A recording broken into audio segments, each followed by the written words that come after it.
मुलींनो, लग्न झाल्यानंतर आईबाबांसाठी काही करायचं असेल ना, तर एक गोष्ट कायम लक्षात ठेवा. त्यासाठी स्वतः आर्थिकदृष्ट्या सक्षम व्हा. मी अनघा, एका मुलीची आई आणि त्यासोबत एक काइंड हार्टेड गर्ल.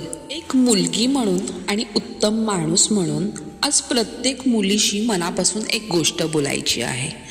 लग्न झाल्यानंतर आपल्या आईबाबांसाठी काहीतरी करावंसं वाटणं, त्यांना सुखी ठेवावंसं वाटणं, त्यांचा आधार बनावंसं वाटणं ही खूप सुंदर भावना आहे. पण त्यासाठी शक्यतो नवऱ्यावर किंवा सासरच्या कोणत्याही व्यक्तीवर आर्थिकदृष्ट्या अवलंबून राहू नका. कारण आज त्यांनी मदत केली तरी उद्या त्या मदतीची किंमत तुमच्या आईबाबांना मोजावी लागू नये. आईवडिलांना त्यांच्या मुलीच्या घरातून मदत मिळते म्हणून आयुष्यभर कुणासमोर हात जोडावे लागू नयेत, कुणाचे उपकार ऐकावे लागू नयेत किंवा स्वतःच्या गरजांसाठी लाचार वाटू नये.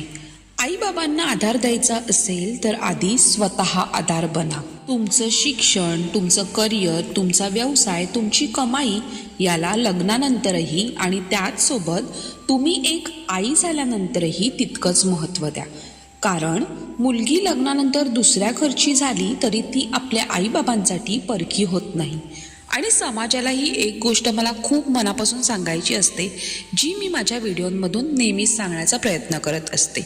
मुलीने आपल्या आईबाबांसाठी काही केलं तर त्याला तिचं कर्तव्य समजा. तिच्यावर किंवा तिच्या माहेरच्यांवर उपकार समजू नका. प्रत्येक मुलगी आर्थिकदृष्ट्या सक्षम झाली तर ती फक्त स्वतःचं आयुष्य नाही तर आपल्या आईबाबांचं आयुष्यही सन्मानाने जगू शकते. म्हणून मुलींनो, तुम्ही स्वावलंबी व्हा. कारण प्रेमाने दिलेला आधार सुंदर असतो, पण स्वाभिमानाने दिलेला आधार त्याहून सुंदर असतो. चला तर मग एवढंच होतं आजच्या या दिवसासाठी.